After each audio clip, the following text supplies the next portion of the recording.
to 40. 31 to 40. Ako, Pastor. Si Ray lang pa ako, Pastor. Si Pastor Nelson. Then last, yung 41 to 51. Ray lang Pagos, Pastor.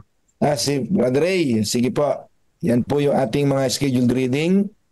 Sunod natin babasahin. Tayo po muna ay manalangin, mga kapatid. At hilingan natin si Pastor Nelson na magbukas ng ating panalangin para po sa ating worship ngayon pong umaga sa God First Morning. Pastor Nelson, please. Pray tayo. Father God in heaven, Lord, thank you so much this morning. Thank you so much for the new day, for another life. Thank you so much, Lord, for everything what you have done to us. Also for this wonderful and amazing program you entrusted to us, the God First Morning program, Lord. Thank you. It revives us once again. Today we submit ourselves unto you, that may we ask the Holy Spirit to be in our midst so that we can experience your presence as we study your word and as we reflect it your word. Be with us today in Jesus' name. Amen. Amen. Thank you, Nelson. Sige, simula po tayo magbasa, mga kapatid. Nasa chapter 12 na po tayo ng Exodus. Babasahin ko po ang verses 1 to 10. Chapter 12, the Passover, verse 1. At ang Panginoon ay nagsalita kay Moises at kay Aaron sa lupain ng Ehipto na sinasabi, ang buwang ito'y magiging sa inyong pasimula ng mga buwan, siyang pangiging unang buwan ng taon sa inyo. Salitain ninyo sa buong kapisanan ng Israel na inyong sabihin, sa 10 araw ng buwang ito'y magsisikuha sila sa ganang kanila, bawat lalaki ng 1 kordero ayon sa mga sangbahayan ng kanilang mga magulang, 1 kordero sa bawat sangbahayan. At kung ang sambahayan ay napakaunti upang kumain ng 1 kordero, ay siya nga at ang kanyang malapit na kapitbahay ay magsasalo-salo sa isa ayon sa bilang ng mga tao. Ayon sa bawat tao na kumakain, gagawin ninyo ang pagbilang sa kordero. Ang inyong korderong pipiliin ay yaong walang kapintasan. 1 lalaki na iisahing taon, inyong kukunin sa mga tupa o sa mga kambing. At inyong aalagaan hanggang sa 14 na araw ng buwang ito, at papatayin ng buong kapulungan ng kapisanan ng Israel sa paglubog ng araw. At kukuha sila ng dugo niyan at ilalagay sa 2 haligi ng pinto at sa itaas ng pintuan sa mga bahay na kanilang kakainan. At kanilang kakanin ang laman sa gabing yaon na inihaw sa apoy at tinapay na walang lebadura, kakanin nilang kaulam ng mapapait na gulay. Huwag ninyong kaning hilaw o luto man sa tubig, kundi inihaw sa apoy ang kanyang ulo pati ng kanyang mga paa at pati ng kanyang mga lamang loob. Verse 10, at huwag kayo magtitira ng anuman niyaon hanggang sa kinaumagahan, kundi yaong matitira niyaon sa kinaumagahan ay inyong susunugin sa apoy. From 11 to 20, and thus you shall eat it with the belt on your waist, your sandals on your feet, and your staff in your hand. So you shall eat it in haste. It is the Lord's Passover. For I will pass through the land of Egypt and that night, and will strike all the firstborn in the land of Egypt, both man and beast, and against all the gods of Egypt I will execute judgment. I am the Lord. Now the blood shall be a sign for you on the houses where you are. And when I see the blood, I will pass over you, and the plague shall not be on you to destroy you when I strike the land of Egypt. So this day shall be to you a memorial, and you shall keep it as a feast to the Lord throughout your generations. You shall keep it as a beast by an everlasting ordinance. 7 days you shall eat unleavened bread. On the first day you shall remove leaven from your houses.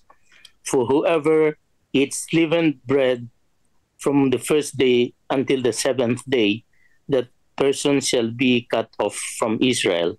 On the first day there shall be a holy convocation, and on the 7th day there shall be a holy convocation for you. No matter of work shall be done on them, but that which everyone must eat, that only may be prepared by you. So you shall observe the feast of unleavened bread, for on this same day I will have brought your enemies out of the land of Egypt. Therefore you shall observe the day throughout your generation as an everlasting ordinance. In the first month, on the 14th day of the month, at evening you shall eat unleavened bread until the 21st day of the month at evening. For 7 days no leaven shall be found in your house, since whoever eats what is leavened, the same person shall be cut off from the congregation of Israel, whether he is stranger or a native of the land. 20, you shall eat nothing leavened in all your habitations. You shall eat unleavened bread. Amen. Okay. Sa 21 po. Next. Nang magkagayoy, ipinatawag ni Moses ang lahat ng matatanda sa Israel at sinabi sa kanila, kayo'y lumabas at kumuha ng mga kordero ayon sa inyong sambahayan at magpatay kayo ng kordero ng Pasko. Kayo'y kumuha ng isang bigkis na isipo, inyong ilubog sa dugo na nasa palanggana at inyong pahira ng dugo ang itaas ng pinto at ang 2 haligi ng pinto ng dugong nasa palanggana.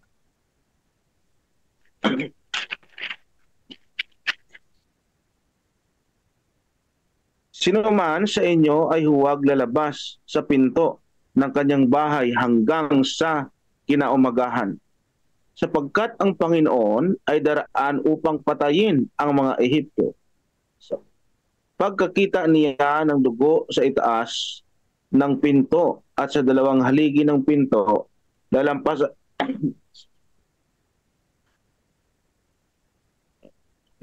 ng Panginoon ang pintong iyon at hindi niya hahayaang pumasok ang mamumuksa sa inyong mga bahay upang patayin kayo.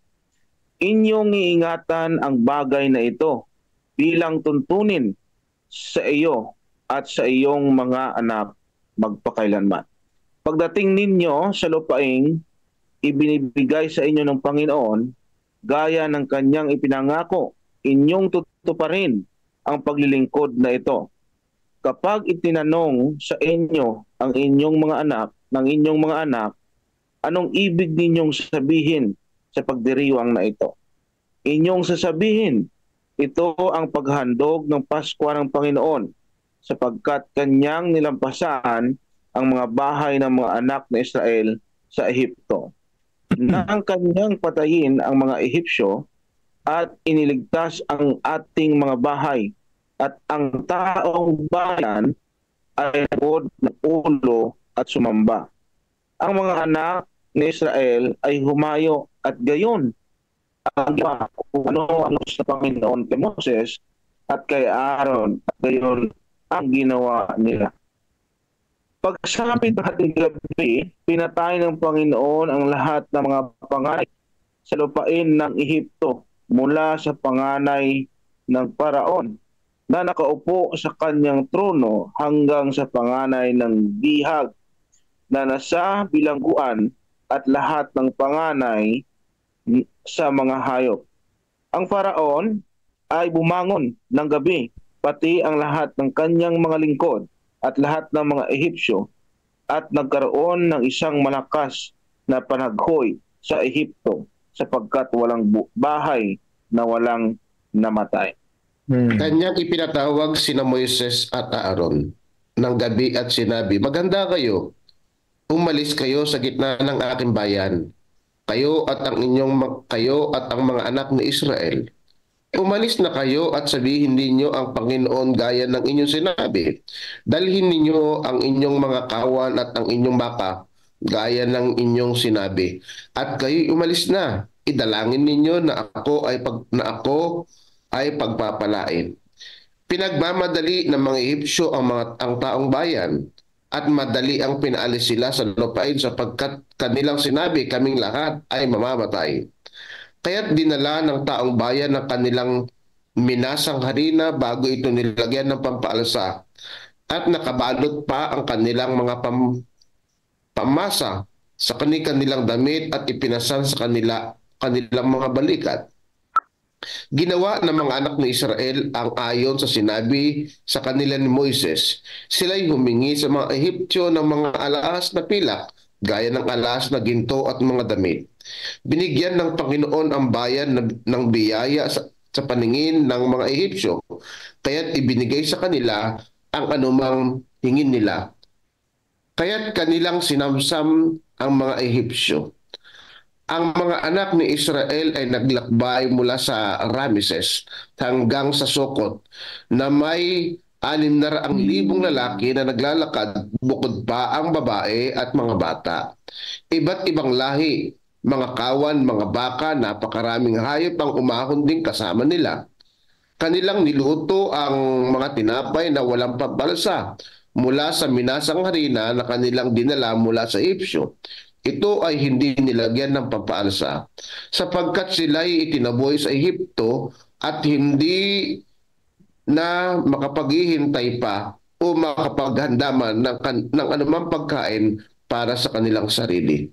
Ang panahon na naninirahan ang mga anak ni Israel sa Ehipto ay 430 taon. Verse 41. Sa katapusan ng 430 taon ng araw ding iyon, ang lahat ng mga hukbo ng Panginoon ay umalis sa lupain ng Ehipto. 42. Ito ay isang gabi ng pagbabantay ng Panginoon upang ilabas sila sa lupain ng Ehipto. Kaya't ang gabing iyon ay gabi ng Panginoon na ipangingili ng lahat ng mga anak ni Israel sa buong panahon ng kanilang mga salinlahi. 43. Sinabi ng Panginoon kay Moises at kay Aaron, ito ang tuntunin ng Paskwa. Walang sinumang banyaga na kakain niyon. 44. Subalit ang bawat alipin na binili ng salapi ay maaaring makakain niyon kapag tuli na siya. 45. Ang dayuhan at ang alilang upahan ay hindi maaaring kumain niyon.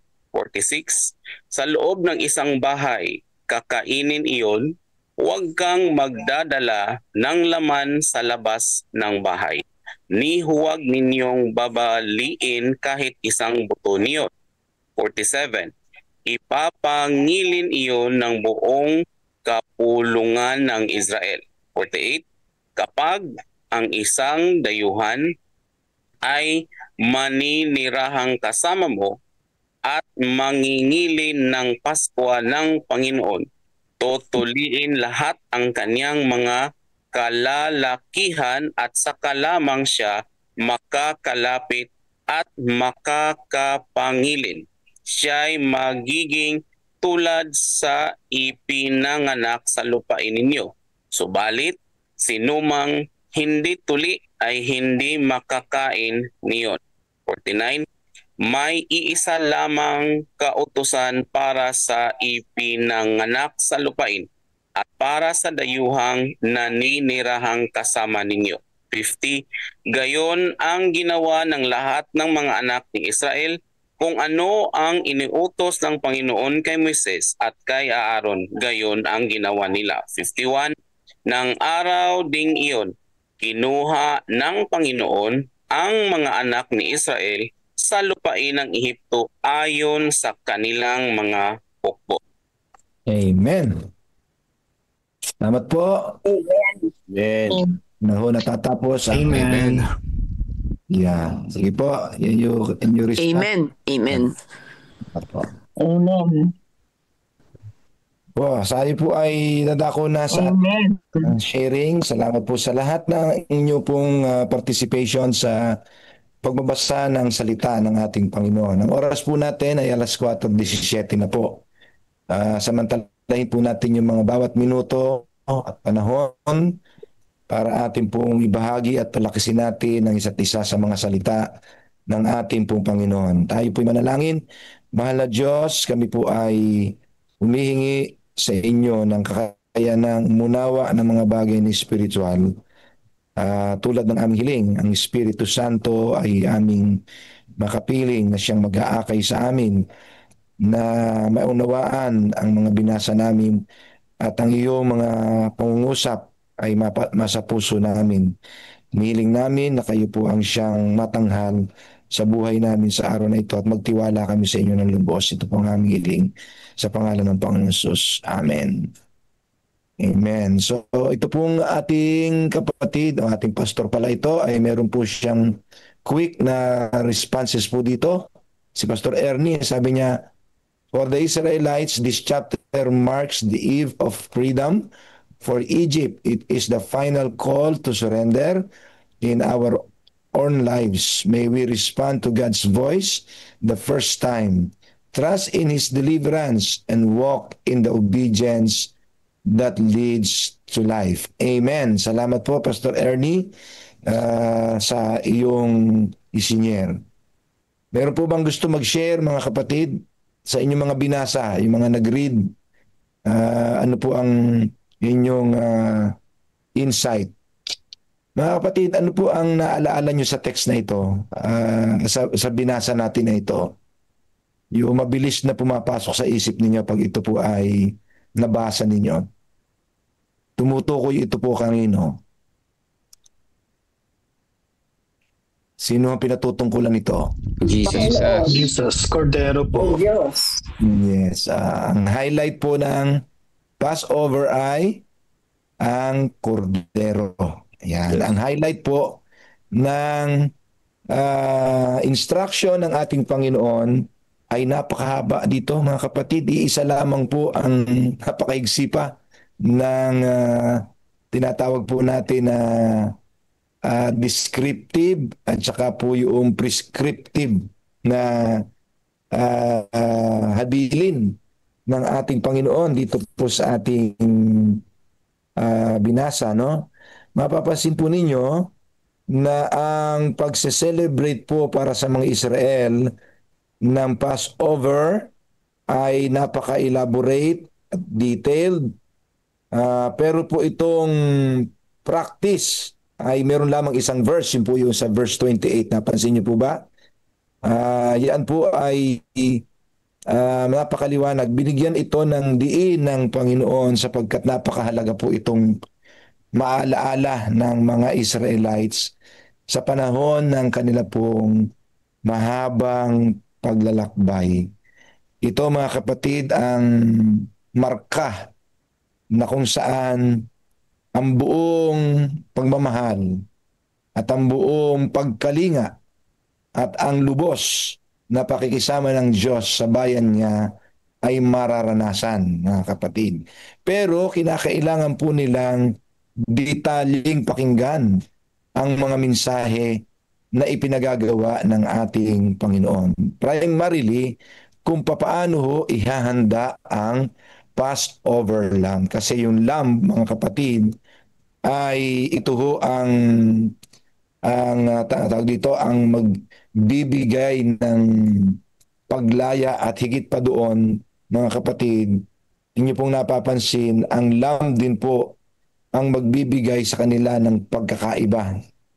Okay? Ang description po ay ang ano po ang baka, ang tupa o kambing na ihahanda ay lalaki, walang kapintasan, at ito po, mga kapatid, ang magdadala ng kanilang paglaya.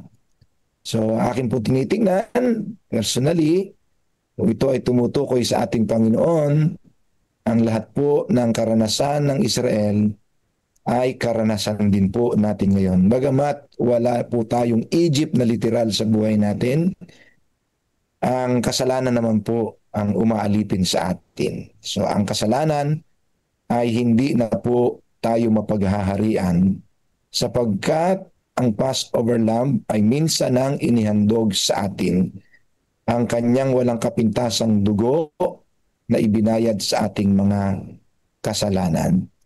Ang ating Panginoong Hesus, ang kordero ng Diyos na nagpapalaya mula sa kapangyarihan ng kasalanan. Siya ang nagbayad ng lahat ng ating mga kasalanan. Kaya mga kapatid, ating idalangin sa Panginoon na anumang natitira pang Egypt sa buhay natin. Marami po tayong klase ng Egypt sa buhay natin mga kapatid. Pero ang pinakamasakit niya yung paghahari ng kasalanang iyan na magdadala sa atin sa kamatayan na walang hanggan.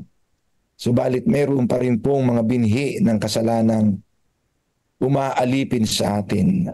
Alam niyo po yun mga kapatid. You know yourself. We know what we are now standing.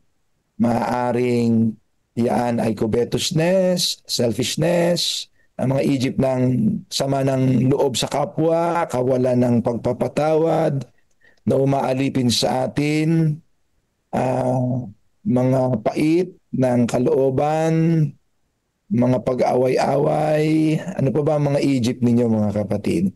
So let us now pray to the Lord that once and for all the Lamb was slain, Jesus Christ, ay ibinigay po sa atin na siya po ang katiyakan na hindi na po mauulit ang Egypt na ito sa ating buhay. Hindi man tayo na mapaghaharian ito at tayo po ay makasasamba ng malaya at makapaglilingkod sa ating Panginoon. Tulad ng kanyang hinangad ng ating Diyos sa kanyang bayan na sila ay hinangad at ginusto niyang palayain upang sila maging malaya ng maglingkod sa Panginoon na wala ng sagabal at makasamba sa Kanya na wala ng kasosyo sa kanilang buhay. So nasa atin po ang pagpili mga kapatid, atin bang paghahariin ang Lamb of God na si Jesus Christ sa ating buhay sa pamamagitan ng pananampalataya at pananampalatayang sumusunod sa mga instructions na ibinili niya sa ating gawin. Pagpalain tayo ng ating Panginoon. Anyone? Amen. Amen. Amen. Anyone? Yan, si Brother Ray, nagtaas po ng kamay. Panandalian lang, Pastor. Thank you so much, Pastor, sa reflection. Ang sa akin lang po, ang naintindihan ko po, ang Panginoon ay very specific. Kapag sinabi niya, at iyaon ang mga requirements. So walang exceptions, walang why, bakit Panginoon ganito, walang what if, or walang mga pwede ba, or walang ganyan. So ang Panginoon ay very specific na kung ano ang sinabi niya, yun ang sundin natin. Yun lang po, Pastor. Thank you. Amen. Ang ganda po. Amen. Totoo po yan. Tunay yan. Tunay. Salamat, Brother Ray. At pag sumunod, mga kapatid, ay meron ng binili naman ng Panginoon din. Particular din po ang Panginoon doon. You will be saved from any sufferings. Pag sinunod natin ang utos ng Panginoon na hindi naman po mahirap intindihin. Ang nagpapahirap lang po talagang intindihin sa mga maliliwanag na instructions ng Panginoon. Yung pagpili natin, pinipili natin palagi yung hindi sumunod, kundi yung sarili nating kagustuhan ng pinaghahari. Salamat, Brother Ray. Pastor. Yeah, kaya maraming napapahamak kasi maliwanag na ayaw pang sundin. Sige, Pastor Ray, Pastor Nelson. Nung binabasa po natin ito at pinapakinggan ko ay nare-reflect sa akin yung ang tao bago pinalalakbay ng Diyos dapat mahalaga sa Kanya at nasa Kanya si Kristo. So, dito ay bago pinalakbay ng Diyos ang bayang Israel, sila muna ay nag-celebrate ng Pasko at ang lahat ng mga bagay na iyon ay tumutukoy sa kordero. At ang korderong ito ay ang ating Panginoong Hesus, pati yung pagwiwisik ng dugo sa kanilang pintuan. Ito ay talagang pag-iingat ng Diyos. So kasi mga kapatid, napakahalaga yung sa paglalakbay natin, kasama natin ang Diyos.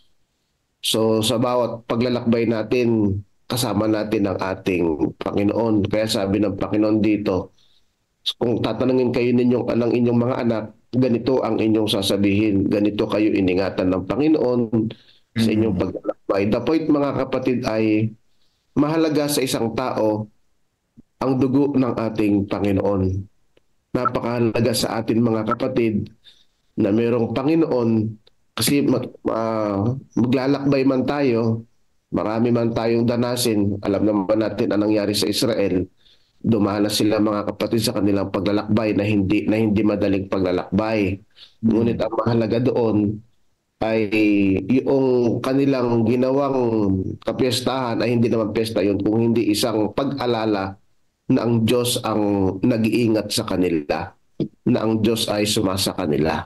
So sa akin, ang refleksyon ko dito ay napahalaga sa isang tao na merong Kristo na bago ang kanyang paglalakbay ay dapat kanyang ma-realize ang pagliligtas at pagtubos ng ating Panginoon. At sabi dito, huwag mong kakalimutan. Kaya sa paglalakbay din natin, huwag talaga natin kakalimutan how good, how faithful our God is. So, yun lang, Pastor, ang aking reflection dito habang binabasa natin kanina.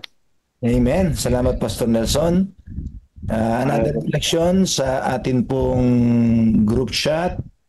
Pastor Ernie Marin, sabi niya, the Israelites were saved not by their goodness, but by the blood of the Lamb painted on their doorposts.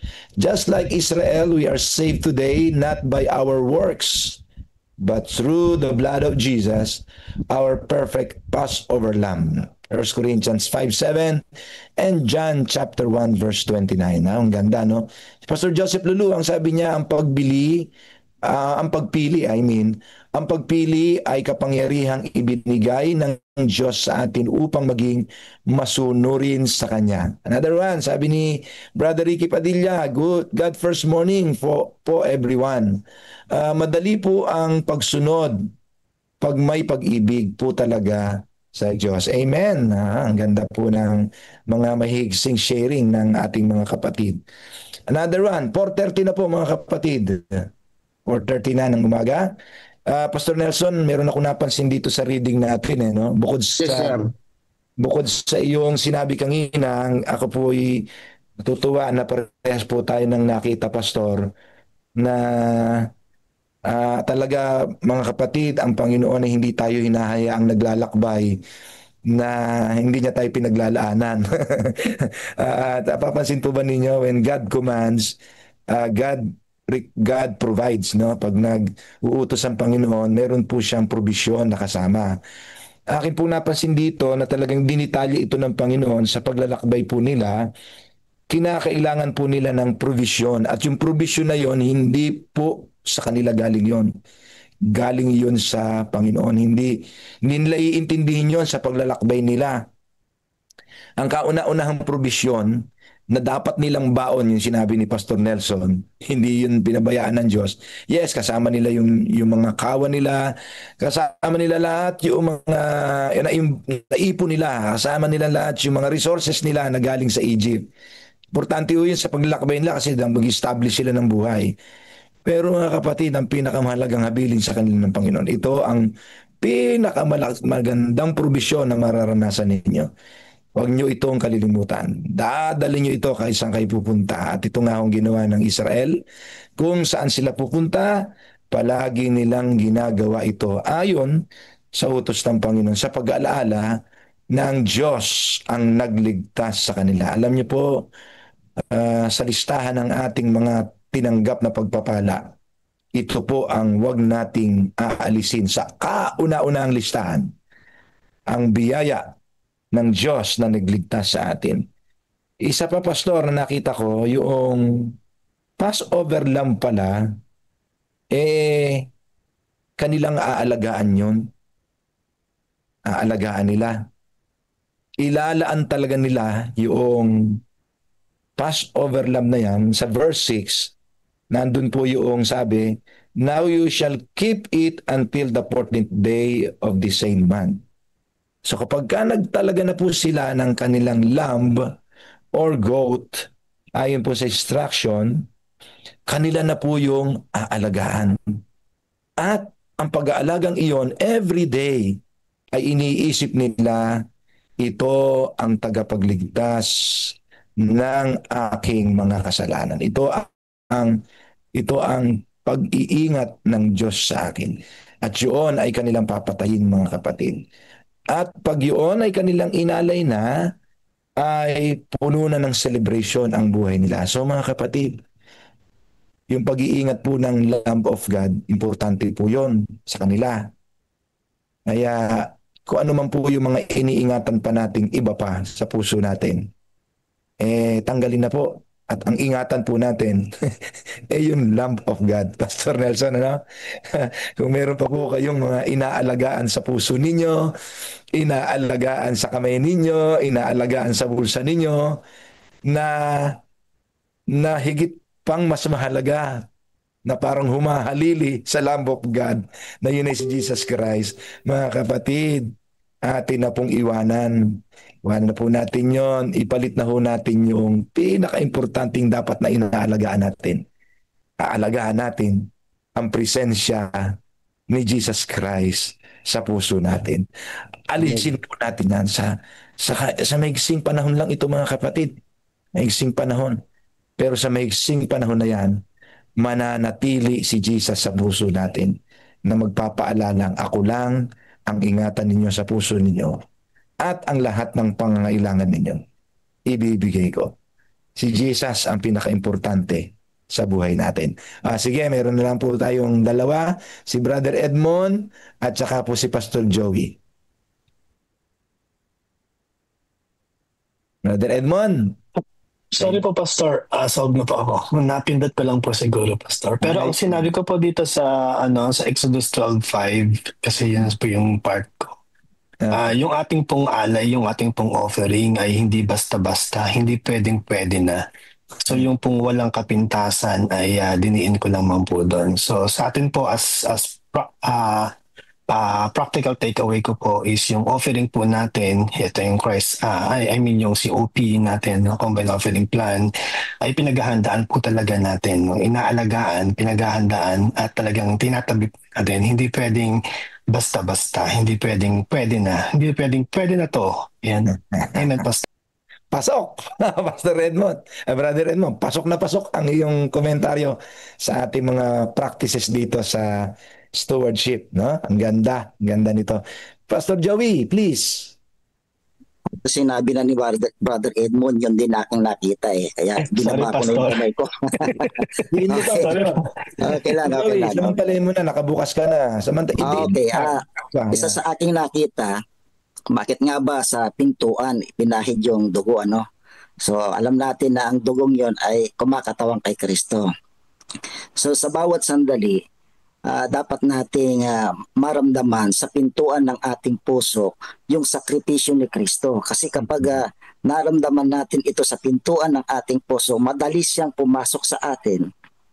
Naaalala natin lagi na sa ating puso ay itinanim ng Panginoon yung kanyang sakripisyo at doon tayo babase ng ating buhay araw-araw.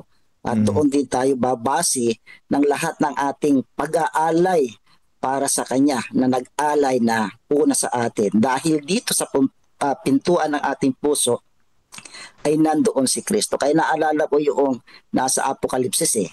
Si Kristo ay laging kumakatok sa pintuan ng ating puso. Kaya dapat natin lagi naman siyang papasukin. So yun yung aking reflection, Pastor. Salamat, Pastor Joey. Napakaganda. Ang oras po natin ay 4:37. Talagang napakabilis ng oras, mga kapatid. So ito pong ating ginagawang mga reflections na ito ay nakatulong sana sa atin na magbulay-bulay sa mga magagandang bagay na makalangit at lalo't higit ng ating personal na relasyon sa ating nakilang Diyos. Sapagkat ang sabi nga po natin na ating pong naniniwala tayong lahat, put God first and you will never be last. Amen. Pastor Nelson, sino po ang nakatalaga? Kung wala si Brother Rodel, siya pa rin yata ang ating host. Nag-chat kanina si Sister Lolita Sexon na hindi yata makapasok si Brother Rodel na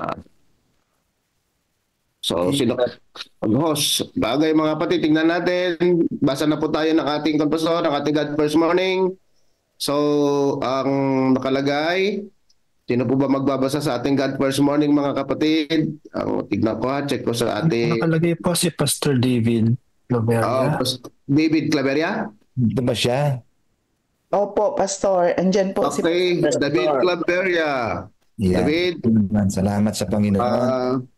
Di ba po yan ito dahil kapapanganak ng kanyang asawa? Ay, oo nga. Congratulations. Congratulations po. Thank you po. Happy Father. Happy Father. David, nandiyan ka ba? Dito na Opo, ako God First Morning po sa ating lahat, mga kapatid. God First Morning. First morning. Tayo po ngayon ay nasa Hunyo 17, ang pagpasok ni John Harvey Kellogg. Ang sabi po ng Jeremiah 30 verse 17, panunumbalikin ko sa iyo ang kalusugan at pagagalingin ko ang iyong mga sugat. Masigasig, mapwersa at bisyonaryo ay ang pinakamahuhusay na mga salita upang ilarawan ang kabataang 23 taong gulang na si John Harvey Kellogg na umako sa pumuno sa Battle Creek Sanitarium noong 1876. 5 talampakan at 3 pulgada lamang ang taas niya. Ngunit ang anumang kakulangan sa tangkad ay pinunan niya sa pamagitan ng lubos na kagalakan sa bawat gawaing kanyang ginagawa. Sa simula ay wala siyang pagnanais na maging isang manggagamot. Nais niya talagang maging isang guro. Ngunit nang pinag-aral siya ni James White kasama sina Edson at Willie White para sa 6 na buwang pagsasanay sa Doctor's Troll Hydrotherapeutic College noong 1872, hindi lamang siya nakatanggap ng MD na titulo kundi nagkaroon din siya ng pagnanais na mag-aral pa. Muli, sa pamagitan ng pinansyal na suporta mula sa mga White, umugugol siya ng 1 taon sa pag-aaral ng medisina sa Universidad ng Michigan at 1 huling taon sa Bellevue Hospital Medical School sa New York. Marahil ang makabagong kolehiyong medikal sa bansang noong panahong iyon.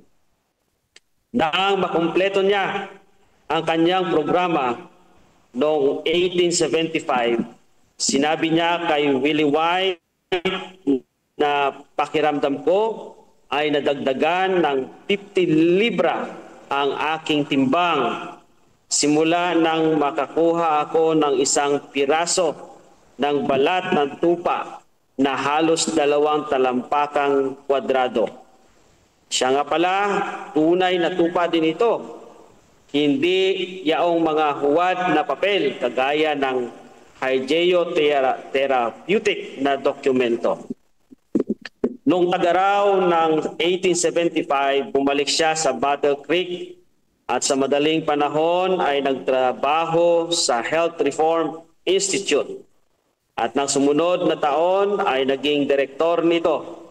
Sa kanyang hiniling na kondisyon ng kanyang termino ay tatagal lamang ng 1 taon. Hindi niya inakalang siya ang mamumuno sa institusyon sa loob ng 67 na taon. Nang siya ay maging direktor noong 1876, ang institusyon ay may 20 na mga pasyente. Ngunit 6 ang umalis kasabay ng dating tagapangasiwa at 2 pa ang umalis matapos ang isang beses na makita ang batang manggagamot. Ngunit hindi nabahala si Kellogg.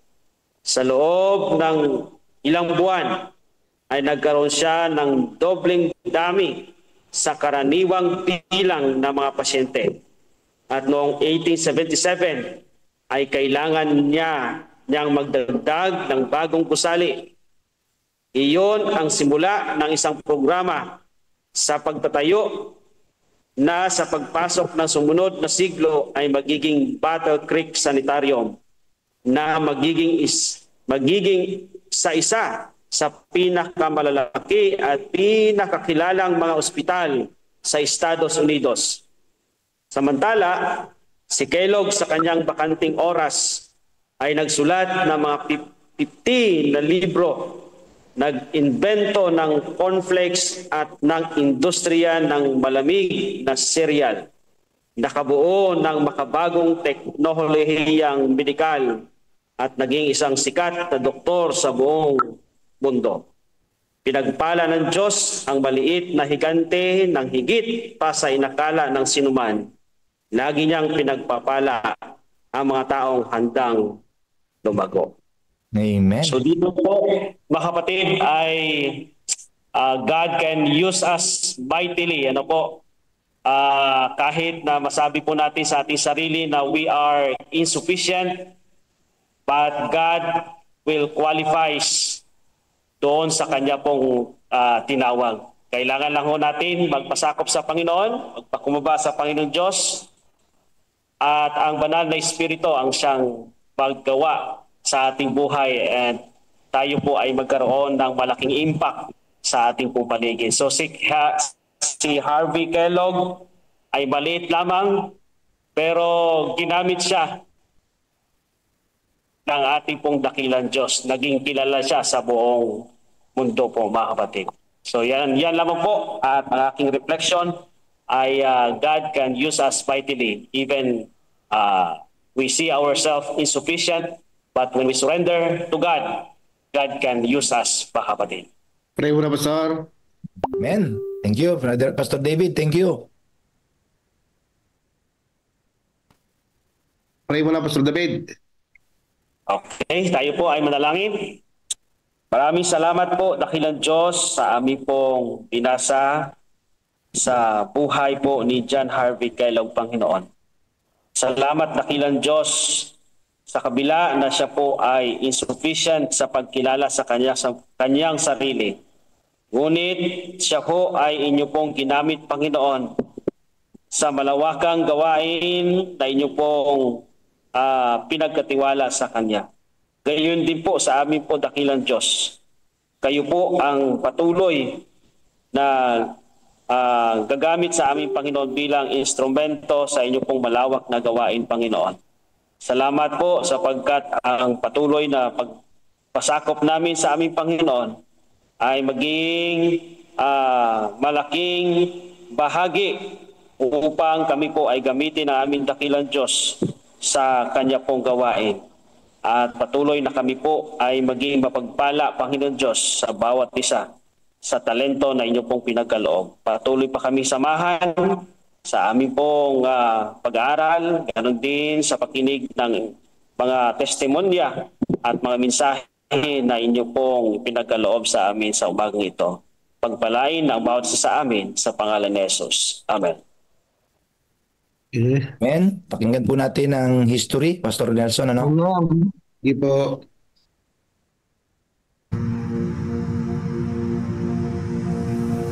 After Jesus returned to heaven, his disciples remained with the awesome task of taking the gospel to the whole world. Filled with the Holy Spirit, these men and women proclaimed the message they had received with boldness and power. reaching out to all corners of the then known world. But it was not without great opposition, first from the Jews, then from the Roman state. Many Christians were faithful to the point of death, suffering torture and humiliation from cheering onlookers at the Circus Maximus and Colosseum in Rome and throughout the empire. However, the blood of the martyrs only paved the way for the further spread of the gospel. After years of persecution by the Roman emperors, one of them, Constantine, professed conversion to Christianity in 312 AD. Now Christianity became popular, but it resulted in many pagan practices and symbols entering the church, particularly in Rome. The Bishop of Rome assumed more and more power and authority and began to oppose and oppress all who recognized Jesus alone as the head of the church and who accepted the Bible alone as the supreme authority. To escape this increasing persecution, God's true people withdrew to the wilderness areas of Europe.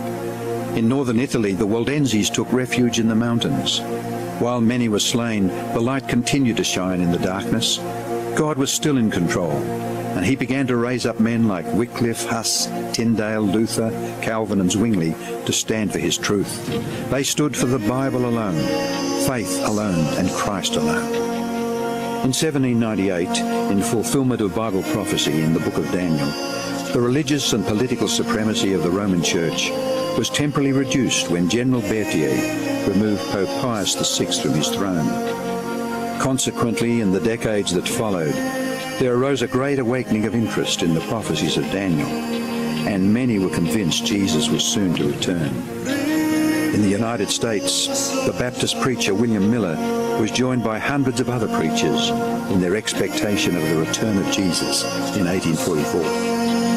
However, when Christ did not return in 1844, further Bible study led a small group to discover that Christ's ministry in the heavenly sanctuary was an explanation for their great disappointment. They discovered that the Bible taught that the seventh day was the Sabbath that Jesus had set aside for his people. Slowly they came to understand that their mission was to preach the three angels' messages of Revelation 14. Their goal as Seventh-day Adventists was to preach with power the everlasting gospel and to prepare the world for Christ's return. More than 160 years have now passed. Years that have brought 2 world wars, numerous military campaigns, financial depression, the rise of atheism and secularism, as well as a booming world population, with natural disasters increasing in frequency and intensity. Today, the Church's mission and message is more relevant and urgent than ever in its history. Jesus is coming soon, and the world must be warned. Prepare to meet your God. Amen. Thank you, Pastor Brother. God first morning. God first morning, Pastor.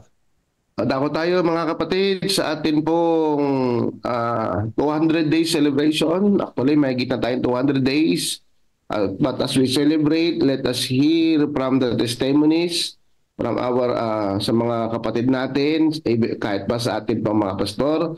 So, hinahanap ko si Sister Nida. Kanina pa ay wala pa rito. Nandito ba si Sister Nida Kiribin?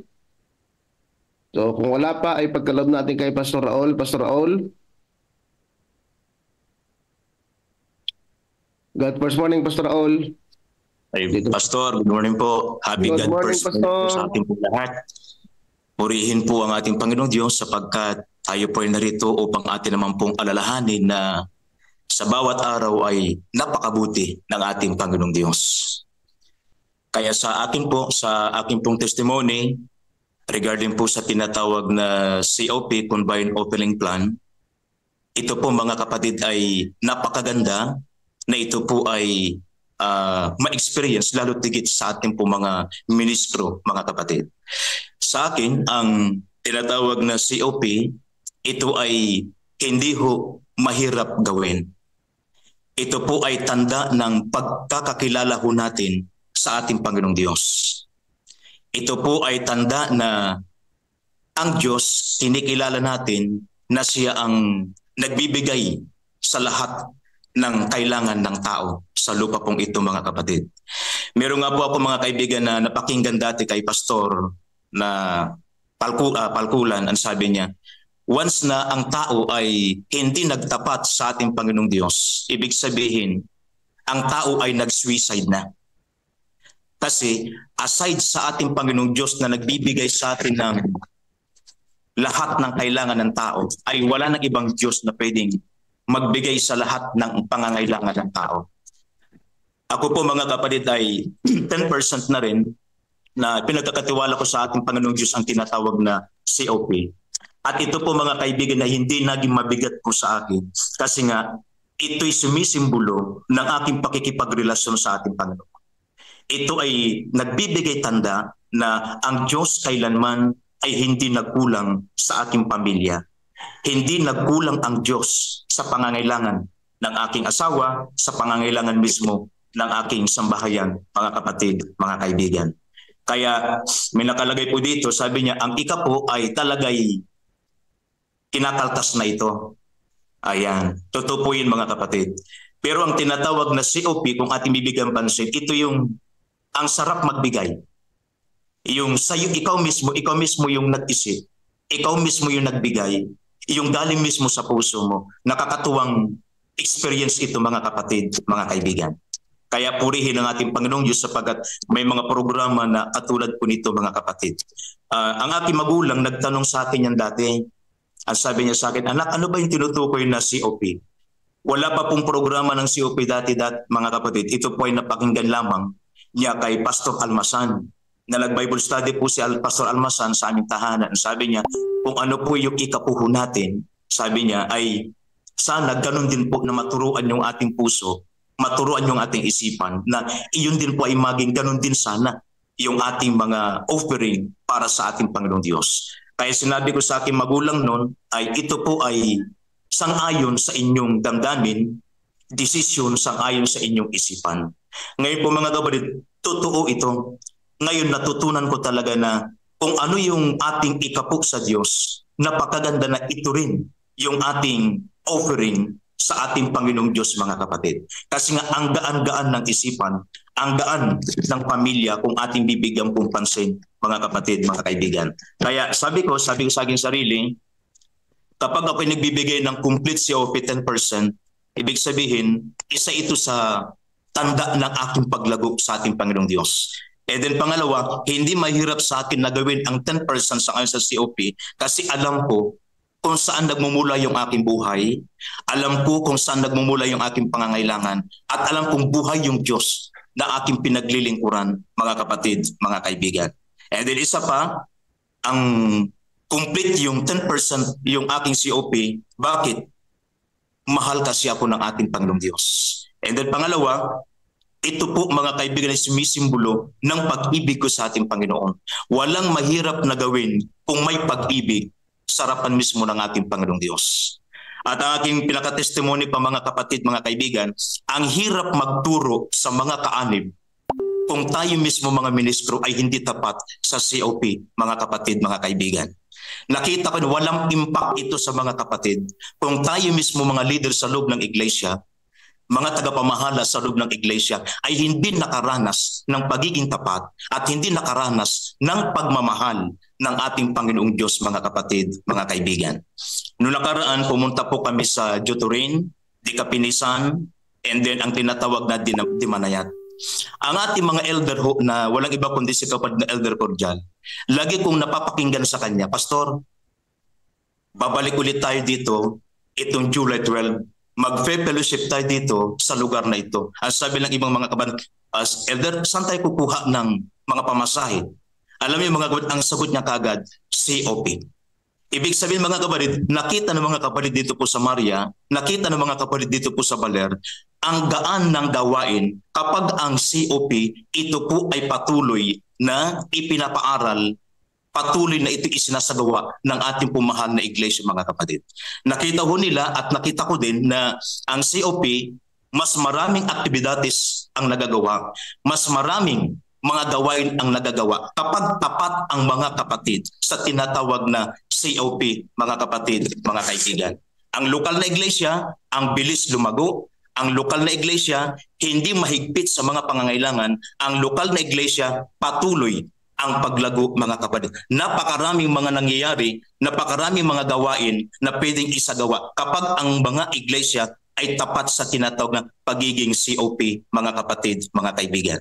Kaya ang ating testimony po mga kapatid, purihin ang ating Panginoong Diyos sapagkat ang COP patuloy na ito po ay nilalantad na sa bawat iglesia. Nagigising na po ang mga kaanib dito po sa Baler, nagigising na po ang mga kaanib dito po sa Maria ng pinakasagot sa lahat ng aktibidades para ito'y maisagawa na walang paghihirap ang tinatawag na programa ng COP, mga kapatid, mga kaibigan. Pagpalain po tayo ng ating Panginoong Diyos. Amen, Pastor. Pastor Raul, salamat po sa inyong pong commitment. So napakagandang pagmasdan mga kapatid kapag ang atin pong mga manggagawa ay merong malalim na commitment unang-una sa Diyos at ganoon din sa pagtuturo ng COP. Pastor, maraming salamat sa commitment mo. So, thank you, Pastor. Napakaganda mga kapatid. Sa amin ako na-inspire ako kapag ang manggagawa natin ay talagang may commitment sa gawain ito. Kasi mga kapatid, tama po yung testimony ni Pastor Raul na madali na lang magturo, Pastor, kapag tayo mismo ang gumagawa. Kahit ngaw-ngaw tayo ng ngaw-ngaw, kapag hindi rin tayo nagpa-practice, ay parang batingaw ba, Pastor? Parang batingaw na yung ating mga pinapangaral ay hindi naman ginagawa. So, napakahalaga, Pastor, sa isang manggagawa ang siya mismo ang nagpa-practice. Amen. Buhay ang COP. Pastor, salamat sa testimony mo. Na-inspired kami lahat. Salamat din, Pastor. Nandito ba si Sister Nida Kirby ng ating pangalawang magpapatotoo ng ating pong kapatid? So, Sister Nida. Okay, wala. Ate Clara Espina, pwede po kayo? Kung pwede lang naman po. Kung hindi po nakagayak ay okay lang. Si Sister Nida, nandito po Sister Nida. So, ang atin po. Kasi dalawa po lagi ang nagtitestimony, isang lay na dumadalo sa atin pong God First Morning at isa pong manggagawa, mga kapatid. So, okay. Nandito po Sister Nida, Kervin. Kung wala po, Sister Clara, or kung available lang po kayo. Kung hindi naman, okay lang. Ano po ba? Sige po. Ate Clara, salamat po na marami sa pagtugon nyo sana.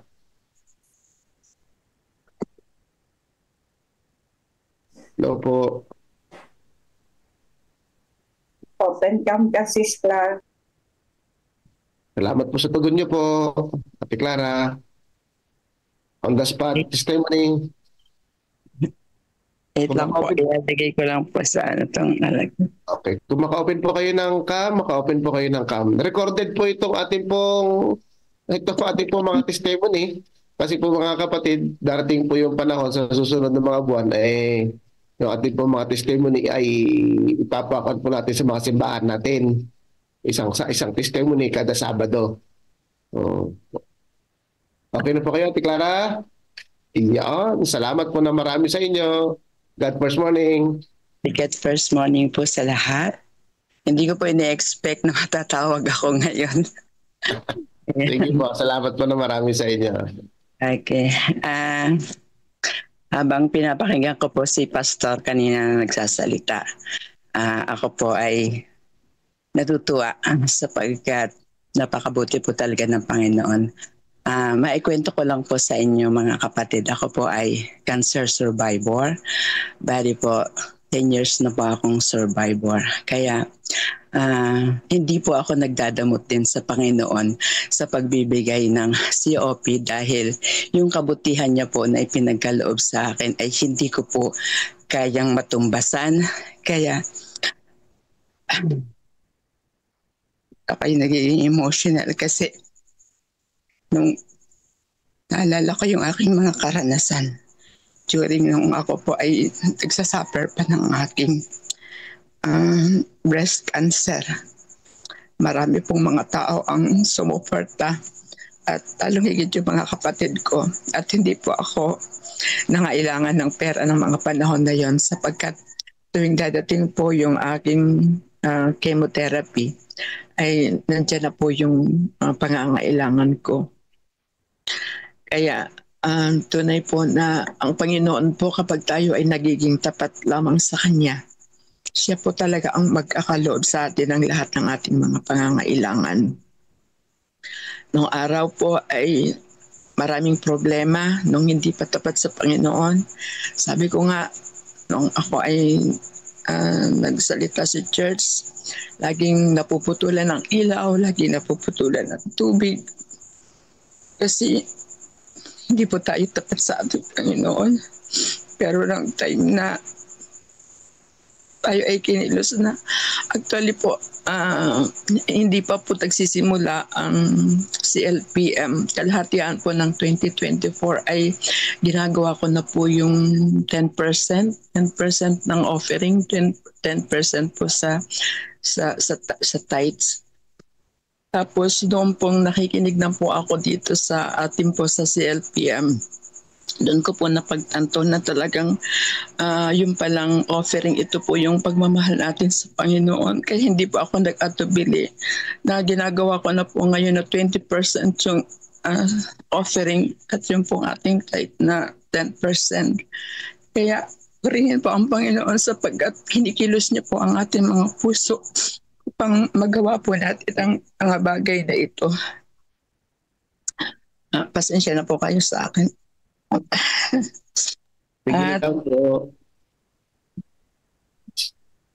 Yan po, sabi ko nga po sa inyo, nung mga nagdaang mga panahon ay yung problema ay talagang sunod-sunod. Para bang lagi kang kakakain mo lang ngayong umaga, hindi mo na naman alam kung saan ka kukuha, nakakainin mo ng tanghalian, kung nakakain ka na ng tanghalian, hindi mo na naman alam kung saan ka kukuha ng hapunan. So yun po yung buhay ng mga panahon na tayo po ay hindi pa totally surrender yung ating buhay sa Panginoon. So ngayon, burin ng Panginoon sapagkat yung mga bagay na pangangailangan po natin ay kusa na siyang dumadating, basta uunahin lang po talaga natin ang Panginoon at maraming mga pagpapala na dumadating po sa ating mga buhay na hindi po natin ini-expect. So, yun lamang po mga kapatid, hindi ko na po masyado pakakahabaan, basta ang sa akin po ang aking pong maipapayo sa ating mga kapatiran ay huwag po tayong mag-atubili na ipagkaloob po ang para sa Panginoon at atin po itong dagdagan na para po malaman ng Panginoon at maramdaman po talaga natin na tayo ay mahal ng Diyos at siya po ang nagsasapat ng ating mga pangangailangan. Basta lagi po natin siyang uunahin. Ay akin po palang maikukwento sa inyo mga kapatid dahil isa nga po akong literature evangelist. Nung kami po ay nag-umpisa ng bus preaching last 2023 at pagkatapos ay nagkaroon po kami ng sidewalk evangelism. Ito po ay pinlano ng grupo doon po sa aking leader na si Brother Joel Patanpata na ngayon po ay isa ng pastor. Nung ito po ay aming ginagawa, bagaman kami po ay patuloy pa rin sa aming pong canvassing, pero talagang busy po kami sa gawain. Halos araw-araw ay lumalabas po kami.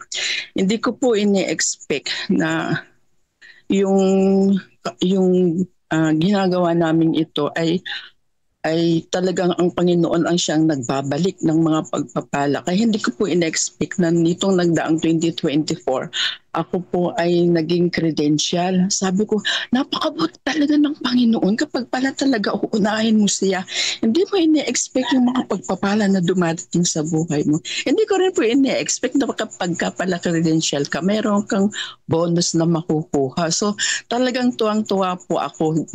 Nung makuha ko po yung 40,000 na galing yung pinaka-bonus po na sales. Tuwang-tuwa ako, sabi ko, meron na naman ako ibibigay na COP sa Panginoon. So ayun po, kaya yung kasiyahan po ng aking puso ay talagang mababakas po natin na talagang huwag po nating pagdamutan ang ating Panginoon dahil ito po yung pag-ibig natin sa Kanya. Yun lang po, maraming salamat at magandang umaga po sa ating lahat.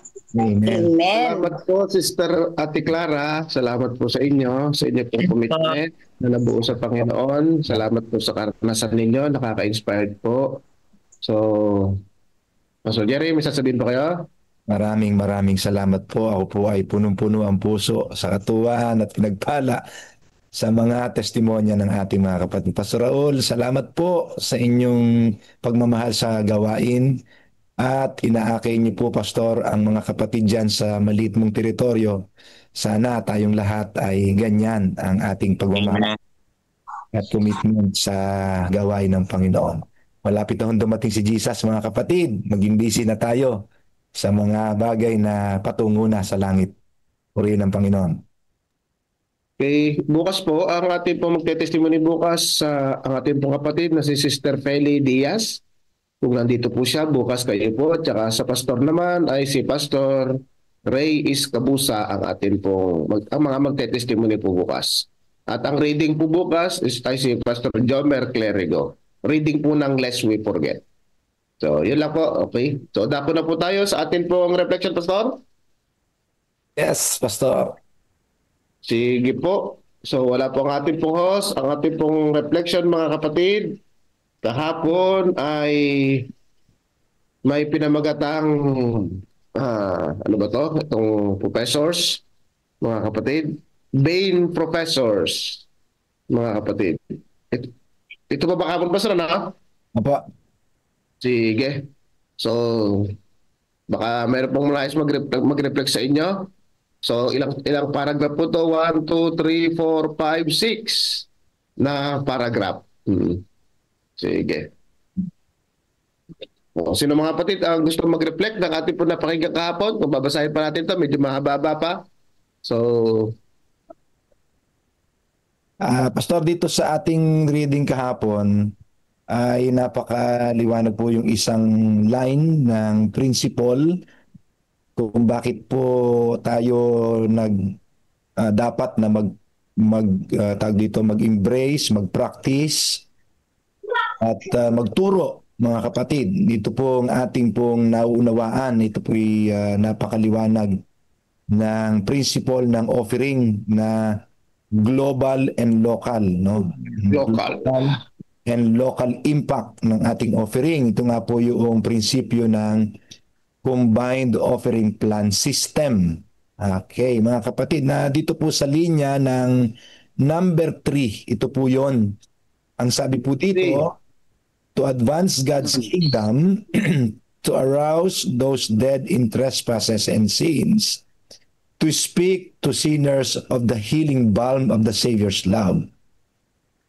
It is that our money should be used, but too often it is used for self-gratification. It's instead of being the means of bringing souls to a knowledge of God and Christ, thus calling forth praise and gratitude for the giver of all good. Earthly possessions have been the means of eclipsing the glory of God and obscuring the view of heaven.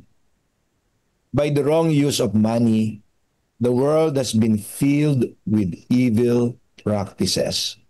The door of the mind has been closed against the Redeemer. Ay mga kapatid, napakaganda po itong paalaala sa ating lahat.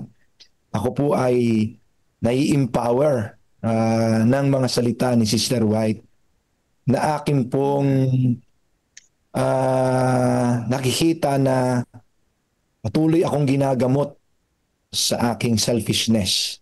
Tuwing makikita po yung mga tinatanggap ng mga resources araw-araw, buwan-buwan,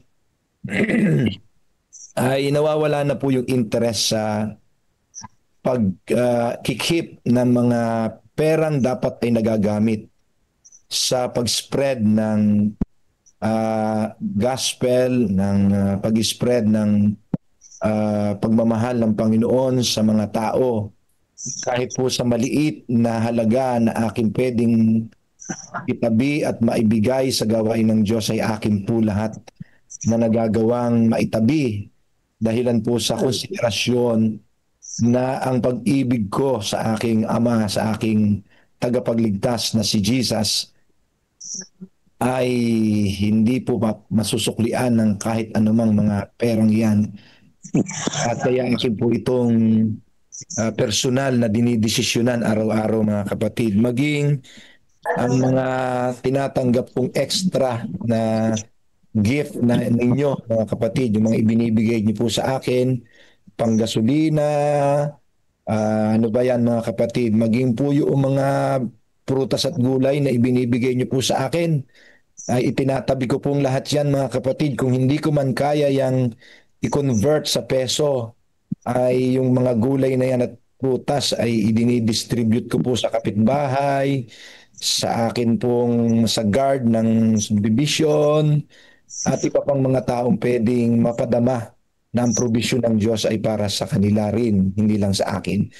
Ito po ay isang napakagandang linya ng prinsipyong ibinibigay ng Diyos sa atin ang lahat ng pwedeng ginhawa, kung maaaring ginawa man ang term dyan, sa pera, sa mga pangangailangan, di tayo pinagkukulang ng Diyos, ay hindi para tayo ay mag-self-gratify, kundi ito po ay pagkakataon natin na makibahagi sa nagtatapos na gawain ng Diyos sa maliit at malaking tinatanggap natin. At ako po ay ganun po ang pinapractice ko. Nakatutuwa po sa Panginoon, ako po ginawa niyang may pusong unti-unti nang nagagamot sa selfishness. At salamat sa Panginoon, purihin ang Panginoon na marami tayong mga kapatid na nakararanas na rin ng ganito. At pagpalain kayo mga kapatid sa inyong ginagawang commitment, pagko-contribute sa gawain ng Diyos sapagkat ang Panginoon ay malapit nang dumating. Pagpalain po tayong lahat. Amen. Okay, si Brother Ray. Brother Ray. Yes, Pastor. Maraming salamat po. Ang napag-reflect ko po dito sa ating Councils of Stewardship, Pastor, dito po sa unang linya, una paragraph, sabi dito, their worship of money, houses, and lands marks them as idolaters and apostates. All selfishness is covetousness and is therefore idolatry. And then sabi pa niya dito sa kasunod, God declares the gold and the silver is mine. So sa akin po, Pastor, ito po ay nagbigay reflection, balik tanaw sa aking experience. Kasi po, ngayon ko lang fully na intindihan na bakit nagkakaroon ng utang ang tao. Kasi ako po, Pastor, personally, ay meron po akong mga utang. So sabi ko, Panginoon, maglingkod po ako sa inyo. Kayo na po ang bahala sa akin. Kasi sabi mo, kayo ang nagmamay-ari ng mga ginto at pilak.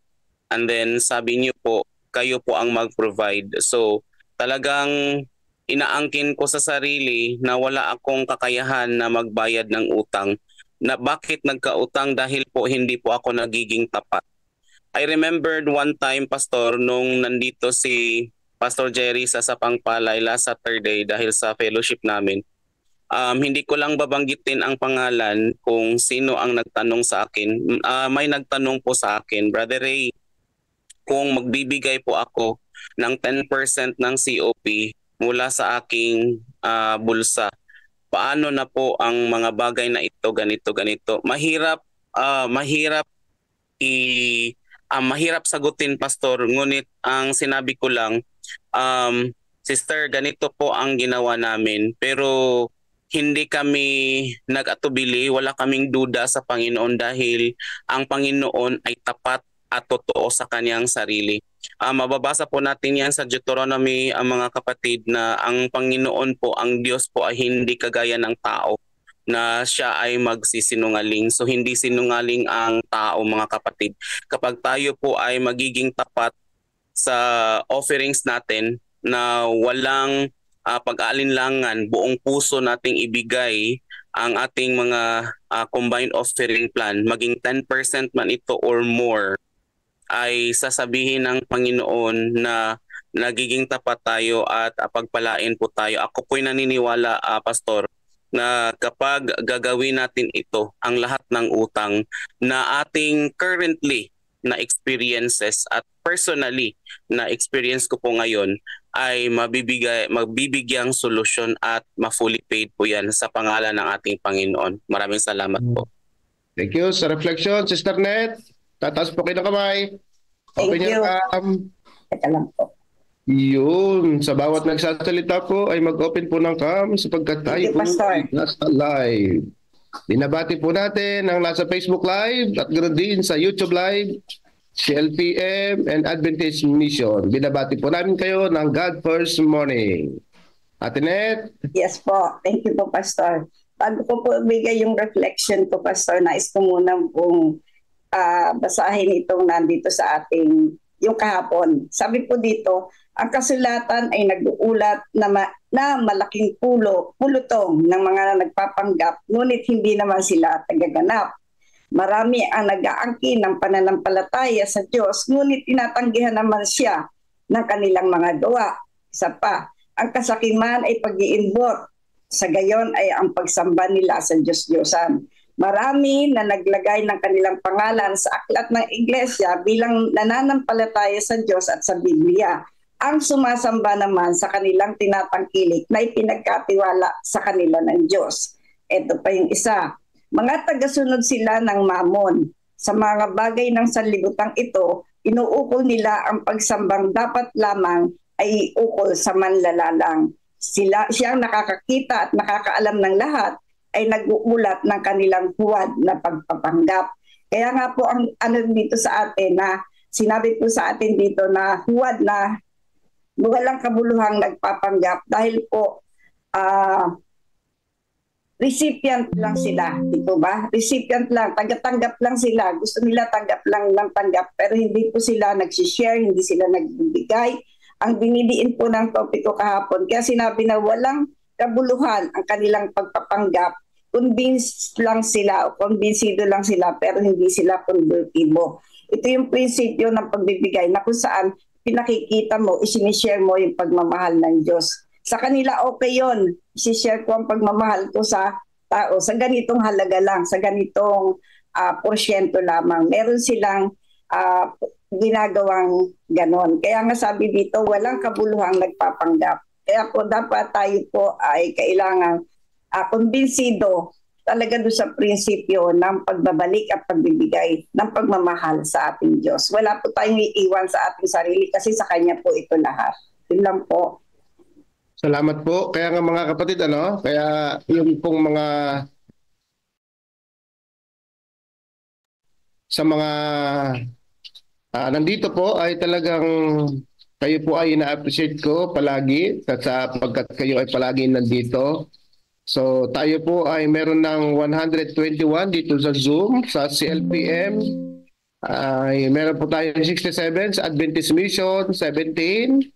Sa Discipleship Ministries, 17. At sa YouTube ay 6. Salamat, Brother Edmond Sabio, sa pag-update. In total mga kapatid ay meron po tayong 228. Ang sabi po na isa sa reflection natin, the stewardship focus, mga kapatid, inviting people to put their trust in God as creator, owner, and sustainer, and to partner with God in the final mission on earth through systematic and regular giving.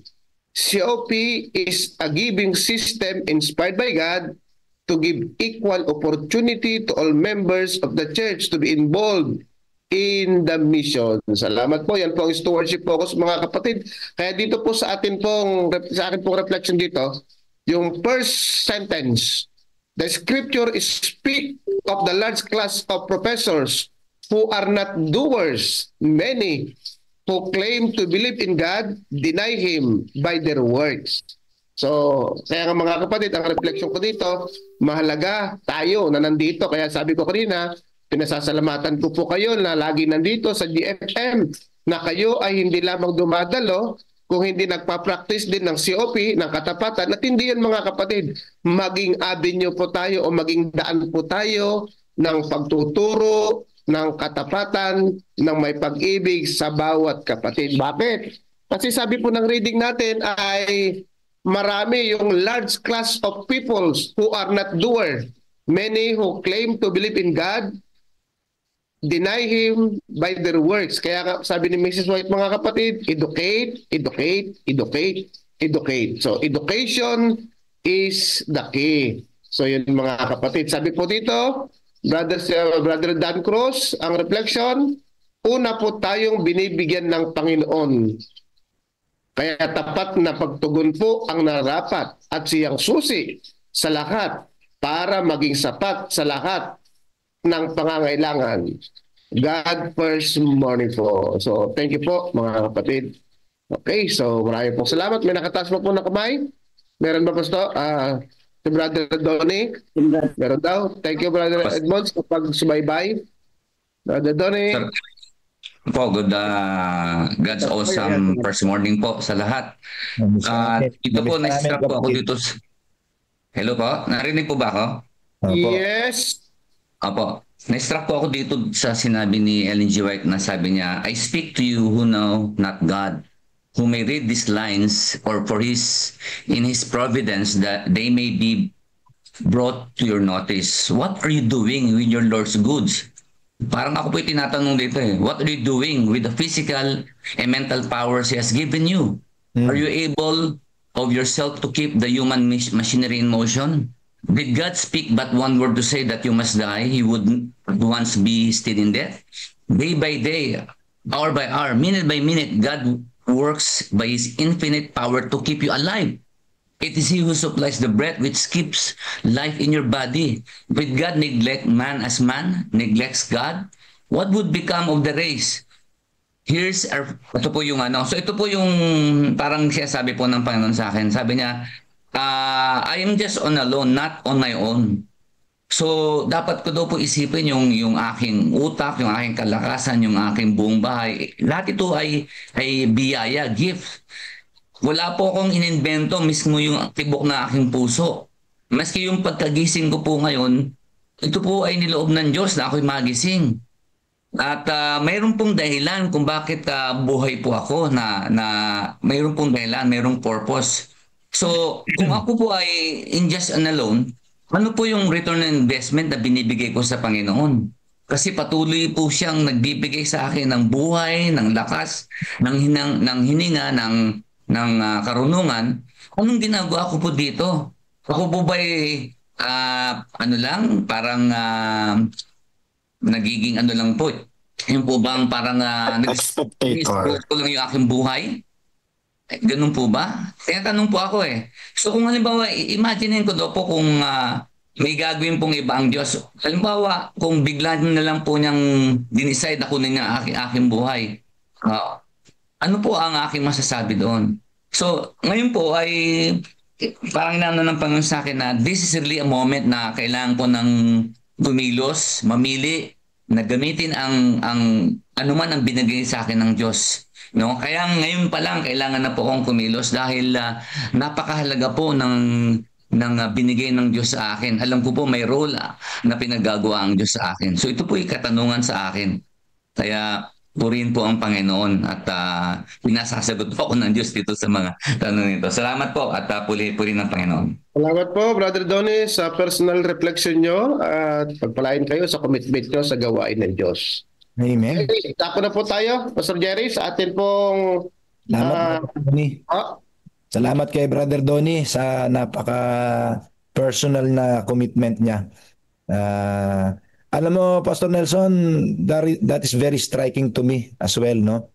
Sige, sir. Yung linya nung napansin ni Brother Donnie, that's personal to me also. Habang kino-contemplate ko yung mga linya na yan, ay talagang sa akin po tanong din Brother Donnie. Sana ma-realize ng mga nakikinig nating mga kapatid outside of this platform. Siguro yung mga magre-review I appeal to you mga kapatid with the line na ginamit po ni Sister White. Sabi po niya, sana mamuni-muni natin. Araw-araw, oras-oras, minuto, ang Diyos ang kumikilos sa pamamagitan ng kanyang walang hanggang kapangyarihan upang panatilihing kang buhay. Siya ang nagbibigay ng hininga. Ang sabi ko niya dito, siya ang nagbibigay ng hininga sa iyong katawan. mga kapatid, na nagpapanatili ng buhay sa iyong katawan. Kung pababayaan ng Diyos ang tao, gaya ng pagpapabaya ng tao sa Diyos, ano kaya ang mangyayari sa sangkatauhan? Yun po yung diniin ni Pastor Raul kanina, Pastor Nelson, na narinig niya itinuro ni Pastor Ricky sa kanya. Yun po yung linya na yun.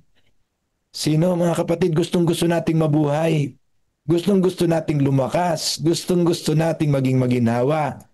Wala naman tayong interes sa panukala ng Diyos sa atin. Hindi natin na-appreciate yung mga ginawa ng Diyos sa buhay natin. Paano na, mga kapatid? Kaya, nagpapasalamat tayo sa Diyos. Kahit papaano sa mahigsing panahon ng pagsasama-sama pa natin, ay yung ating pong God First Morning ay natitiyak nating tayong lahat ay nakadugtong sa Diyos, mga kapatid. Nakadugtong tayo sa Diyos na nagbibigay sa araw-araw ng buhay, pagkain, probisyon, lakas, talino. Hindi tayo nawawala, napananatili tayo sa piling ng Diyos na na-appreciate ang lahat ng kanyang ibinigay sa atin. At dahil dito, buong puso tayong tumutugon sa Diyos na ibigay ang lahat ng talino, galing, machinery, resources para isulong din ang gawain ng Panginoon sa lupang ito. God first, kapatid. Put God first and you will never be last. Amen. Yan, mga kapatid. Okay, so marami pa tayo gusto mag-reflect sana. Ngunit ang oras po natin ay umiigsi na. Okay, tayo po dumako, mga kapatid. So, reading po tayo. Ang mangunguna po sa atin pong reading ay si Sister Susan Anulacion. Meron po ba mag-play muna, mga kapatid? Yes, po, Pastor. God first video. God first video. Thank you, Brother Edmond.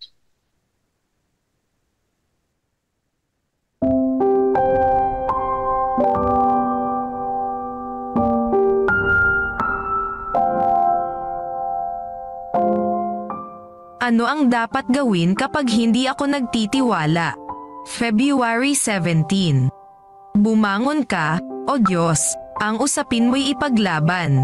Mga Awit Kapitulo 74 versikulo 22.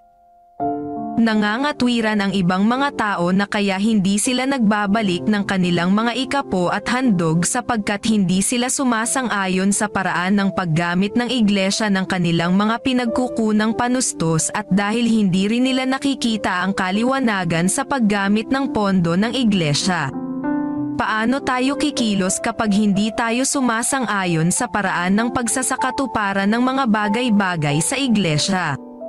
Napakahalaga ng katanungang ito kaya nais kong sagutin ito sa pamamagitan ng CP buhat kay Ellen G. White. Sinabi niya, ang iba'y hindi nasisiyahan, at nangagsasabi, hindi na ako magbabalik ng aking ikapo, sapagkat wala akong tiwala sa paraan ng pamamahala sa kaibuturan ng gawain. Subalit nanakawan mo ba ang Diyos sapagkat iniisip mong ang pangangasiwa ng gawain ay hindi tama? Gawin mo ang iyong reklamo ng malinaw at hayagan, sa tamang espiritu, sa taong nararapat. Ipadala mo ang iyong mga hinaing para sa mga bagay-bagay upang maisaayos at mailagay sa tamang kaayusan, datapwat huwag kang umalis sa gawain ng Diyos, upang patunayan ang hindi pagtatapat, sapagkat hindi gumagawa ang iba ng tama. Gospel Workers, pahina 226. Ang CP ay nagtuturo sa atin ng 3 dakilang katotohanan. 1. Kapag pinili mong hindi maging tapat dahil sa pagkaunawa mong hindi pinangangasiwaan ng wasto ng mga pinuno ng iglesia ang mga pondo ay ninanakawan mo ang Diyos. 2. Ilahad mo ang iyong nais malaman sa taong may kakayahang mga siwa ng iglesia ng Diyos. Huwag mong sundin ang espiritong mapaghimagsik ng ating panahon na nagtuturong ang paglalantad lamang ang tanging paraan para malutas ang mga suliranin. 3. Ilahad mo ang iyong mga pag-aalinlangan sa wastong makakristyanong espiritu. Humiling ka sa Diyos na puspusin ng pag-ibig ang iyong mga salita at bigyan ka ng katalinuhan habang dinadala mo ang iyong mga katanungan. Magtanong ka bilang isang naghahangad makatulong at hindi upang manira. Nagtapos ang sipi sa pahayag na, subalit huwag kang umalis buhat sa gawain ng Diyos. Mayroon siyang gawain sa sanlibutang ito na dapat gawin at inaanyayahan kang sumama sa kanya. Panawagan. Maaaring nawalan ka ng tiwala sa paraan ng pangangasiwa sa pagtataguyod ng gawain ng Diyos. Kung magkagayon, inaanyayahan kitang manalangin ngayon, humiling ka sa Diyos ng karunungan upang kumilos ka ayon sa gabay ng propesya, at manatili kang matapat na sasangkot sa kapakanan ng katotohanan. Thank you. Ating pagkaloob kay Sister Susan. Sister Susan, relasyon sa ating pong reading. Are you here, Ate Susan? Opo. God first morning. Happy God. First morning po sa ating lahat. Akin pong babasahin ngayon ang ating COS reading po sa umagang ito na pinamagatan po na isang titulo sa makalangit na kayamanan. Darating ang araw na ihagis ng mga tao ang kanilang mga Diyos-Diyosang pilak at ang kanilang mga Diyos-Diyosang ginto na kanilang ginagawa upang sambahin sa mga daga at sa mga paniki upang pumasok sa mga siwang ng malaking bato at sa mga bitak ng mga bangin sa harapan ng pagkatakot sa Panginoon at sa karangalan ng kanyang kamahalan. Ang kayamanan ng sanlibutan ay walang pakinabang sa araw ng kagalitan. Ngunit ang pananampalataya at pagsunod ay magbibigay ng tagumpay. Dapat nating isagawa ang ating pananampalataya. Dapat nating turuan ang sariling magsalita ng pananampalataya at maghanda sa buhay na dumarating. Anong masinop na pagsisikap ang ginawa ng tao upang makakuha ng titulo sa lupa sang-ayon sa batas? Hindi siya nasisiyahan hanggang sa matiyak niyang ang kasulatang hawak niya ay walang kapintasan at maaring makatayo sa anumang pagsubok ng batas. O kung ang tao lamang ay maaring magkaroon ng ganitong uri ng pagsisikap upang makakuha ng titulo sa langit na maaring makatayo sa pagsubok ng kautusan. Pinapayo ng apostol na sikapin ng alagad ni Kristo na tiyakin ang kanyang pagkatawag at pagkahirang. Walang pagkakamali na dapat makita. Walang pasubali sa iyong pag-aangkin ng buhay. Ang wika ng tagapagligtas, mapalad ang naghuhugas ng kanilang damit upang sila ay magkaroon ng karapatan sa punong kahoy ng buhay at makapasok sa lungsod sa pamagitan ng mga pintuan. Review and Herald, April 13, 1889. Dito po nagtatapos ang ating COS reading po sa umagang ito. God first morning po. Okay, maraming pong salamat. Tayo po dadako ng mga kapatid sa ating pong Acts prayer. Pangunahan po tayo ni Sister Lolit Sixon sa Adoration and Confession. At sa atin pong Thanksgiving and Supplication ay si Sister Esther Domingo. Okay. Sister Lolit Sixon, are you here? And then Amen mga kapatid. Ayan ang ating umaga kaya napakaganda. At marami tayong natutunan. Pero naririnig niyo ba ako? Naririnig niyo ba ako mga kapatid? Okay. Alright, sige po. Bago tayo tumuloy ay tayo muna ay mag-reflect bago manala. The generosity. Dito, tapos na ito eh. Ayan. A title to heavenly possession. Ito nga ba? Tama. Ayan. So sabi dito, mga puntos, tingnan natin mga puntos, mas madaling matandaan pag mga puntos, ano. Number 1, darating ang araw ng paghukom. Okay, walang duda. Darating talaga yan, ano. Kaya nga, doon pa lang sa Bible reading kanina, gusto ko sana mag-reflect, ano, na darating yung huling salot. Sa kanila, darating yung huling salot. Ngunit hindi sila pinabayaan ng Panginoon. Kapag may tanda ng dugo ang kanilang pinto, sila exempted sa salot. Ganon din naman sa atin ngayon, ano? Darating ang paghuhukom. Ngunit hindi tayo dapat matakot. Bakit? Dahil si Jesus yung tutulong sa atin, ano? Kailangan natin siyang piliin, yun ang importante, no? Kailangan may dugo. Saan? Sa pintuan natin. Saan yung pintuan natin? Sa ating puso, mga kapatid, ano? Sa pintuan ng ating puso dapat may dugo ni Kristo, para tayo ay hindi mapahamak kagaya ng mga Ehipto, ano, Egyptians. So yan, ano, yun isa yung puntos, ano. At sabi dito nga, sa darating daw ang araw ng paghukom, itatapon ng tao ang kanilang mga Diyos-Diyosan, ginto at pilak sa mga lungga at madidilim na lugar dahil sa takot na sa kaluwalhatian ng Diyos. Kita nyo, sa paghukom itatapon daw ng mga tao yung mga Diyos-Diyosan. Alin yung Diyos-Diyosan? Yung ginto at saka yung pilak, sa mga lungga at madidilim na lugar. Bakit kailangan doon itago? Nagtataka ko, ano? Bakit ganun yung sinabi sa lesson, ano? So, sabihin, darating ang paghukom, tapos itatapon ng tao yung kanilang mga ginto at pilak na mga Diyos-Diyosan. Ibig sabihin, hindi nila sasambahin, ano? Pero bakit hindi nila igamit sa gawain, di ba? Kaysa naman itago pa. Hindi nila ibigay sa gawain, di ba?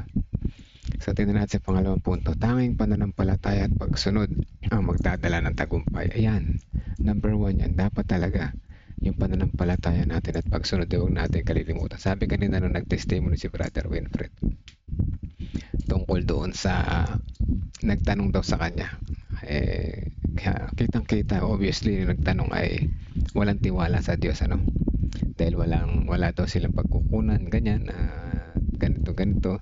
Sabihin, wala silang tiwala sa Diyos, ano. Tandaan natin, mga kapatid, yung ating pananampalataya at pagsunod ang magdadala natin sa tagumpay, ano. Kung wala tayong pananampalataya sa Diyos, tayo ay kanyang tutulungan, hindi natin siya susundin. So sa madaling salita, yung sa point number 2, tanging ang pananampalataya at pagsunod na magdadala sa tagumpay, ay parang ayaw natin sa tagumpay, mga kapatid, ano, pag gano'n. So kung gusto natin ng tagumpay, mga kapatid, sa madaling salita, tayo dapat ay manampalataya at sumunod. Yan. Number 3, ihambing ang paghahanda sa kayamanan sa paghahanda sa langit. So compare natin yung paghahanda sa kayamanan, ano, sa kayamanan sa langit, ano. Tingnan natin kung gaano kasigasig ang tao sa pagkakaroon ng legal na titulo sa lupa, gayon sana ang pagsisikap na magkaroon ng tiyak na karapatan sa langit. So minsan marami sa atin gusto magkaroon ng ari-arian. Siyempre hindi naman masama mangarap, ano, karoon ng sariling bahay, sariling lote, yan, ano. Pero dapat kung gaano tayo kasigasig na maghanda ng ganun din naman na tayo ay maghanda ng dekalidad na titulo doon sa langit. Yan, ano. Paano ito magagawa yan? Manampalataya at sumunod. So, diba? Tiyakin, point number 4, tiyakin ang ating panawagan at pagkakapili. Ano sinasabi dito? Sabi ni Apostol Pedro, gawin ninyo ang lahat upang matiyak ang inyong pagkatawag at pagkapili. Gawin ang lahat. So, ano yung gagawin? Lahat yung mabuti, mga kapatid, ano? Huwag pati yung masama. So, hindi sapat ang pangalan lang sa simbahan. Pangalan lang sa simbahan, dapat may ebidensya na tunay ng pagsunod at pananampalataya. Yan ang sinasabi ko ng mga nakakaraang lesson, ano? Inaangkin natin tayo Kristiyano, hindi naman nakita sa ating gawa. Tayo nagsisimba lang ng simba, no? Dapat na may ebidensya ng tunay na pagsunod at pananampalataya. Sa papaanong paraan, mga kapatid, ito na naman, babalik na naman tayo.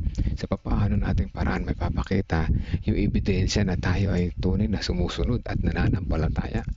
Bauna, dapat tayo ay sumusunod sa sinabi ng Panginoon, ano. Example natin yung COP.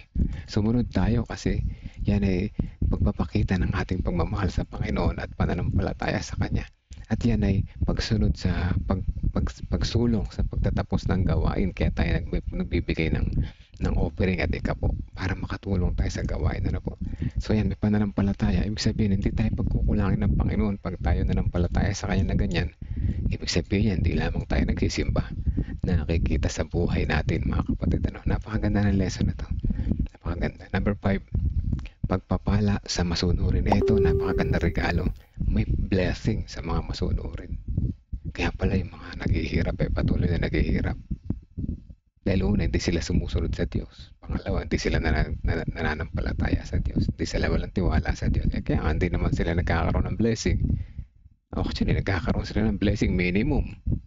Sunlight, air, at saka yung mga hirap na araw-araw na pamumuhay. Subukan natin ng Panginoon. Tingnan yung testimony ni Sister kanina, napakaganda. Yung survivor, cancer survivor, napakaganda. Nakakaiyak na testimony. No? Ganyan din naman ako, mga kapatid. Napagdaanan ko yan. Kaya alam ko talaga yung testimony, random ko yun. Ano? So, may mga tanong dito. Ano ang mas pinaghahandaan ko? Yung ari-arian sa lupa o buhay na walang hanggan? Mga kapatid, sa madaling sagot dito, dapat dalawa. Pwede mo sagutin to ng dalawa. No? Paghandaan mo parehas. Unahin mo yung buhay na walang hanggan. Dahil masarap din magkaroon ng ari-arian sa lupa, no? Pero huwag mo kalilimutan ang Diyos. Unahin mo yung Diyos. Hindi ibig sabihin ito naglilingkod ka sa dalawang ilog, dalawang Panginoon. Inuuna mo dapat ang Diyos. Ano? Number 2, may katiyakan pa ako na ako'y may titulo sa langit? Ayan ako. O baka may flaw sa aking spiritual na buhay? Tanongin natin yung mga sarili natin, mga kapatid. Meron ba tayong katiyakan? Ako ba'y may katiyakan na magkakaroon ng titulo sa langit? Ay tanongin mo yung sarili mo, kapatid, kung ikaw ay tapat. Number 1, tapat ka ba na ikaw ay iniibig mo ang Diyos ng buong puso mo? O, diba? Kapag tapat ka na iniibig mo ang Diyos ng buong puso mo na walang pagdududa, sigurado mayroon kang titulo sa langit. Number 3, pinapakita ba ng aking buhay na ako'y masunurin at may tunay na pananampalataya kay Kristo? Ano naman yung buhay natin? Kamusta naman tayo, diba? Tayo ba ay tumutulong sa gawain ng iglesia? Tayo ba ay palagi nagsisimba? Active ba tayo sa church, mga kapatid? O tayo yung SDA, sitting down always? Ayan na po.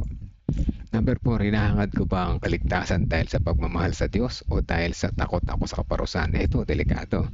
Baka naman gusto natin ng kaligtasan dahil lang sa takot tayo sa kaparusahan. No, dapat yung mas maganda yung una. Dahil sa pagmamahal sa Diyos. Mahal natin ang Diyos, mga kapatid. Dahil yung ultimate na plan niya sa atin Kaya niya tayo binigyan ng freedom of choice para free o live, malaya natin siyang ibigin. Yun ang gusto niya, ibalik natin yung pagmamahal natin sa kanya na hindi pinipilit, na walang pumipilit. Mga kapatid, yan ang ating lesson sa umaga nito. Ating natutunan at tandaan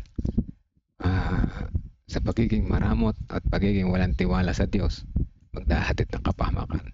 Ngunit sa pagbibigay ng tiwala sa Kanya at pag-ibig sa Kanya, tayo ay may darating na tagumpay at may biyaya na ating makakamtan kapag tayo ay masunurin, mga kapatid. Napakaganda. Napakaganda. So, tayo mananalangin at sa pasalamat ni Sister Dang de la Cruz, salamat sa nakagraduate na yung anak niya. Praise the Lord. Po. Sige po, sa pamamaraan ng Panginoon, nakagraduate yung anak niya po. Kung ano man ang mga blessing na yun natanggap, patuloy natin ibalik sa Panginoon na pasasalamat. Po. Alam natin maraming pamaraan ng Panginoon kung paano matutulungan tayo sa ating masuliranin. Ayan ay kapag tayo magtitiwala sa Kanya. Mahina ang volume ko. Hindi naman Hello? Mahina? Sige, medyo siguro napalayo yung mic. Bakit kaya humina?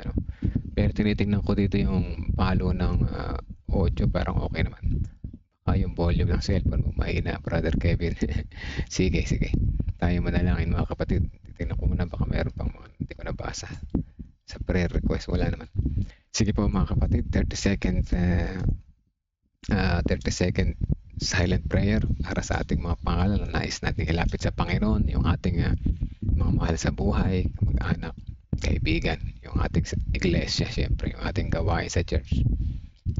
Ilapit natin sa Panginoon. At tutuloy ko ang panalangin, tatapusin ko ang panalangin. Let us pray, mga kapatid.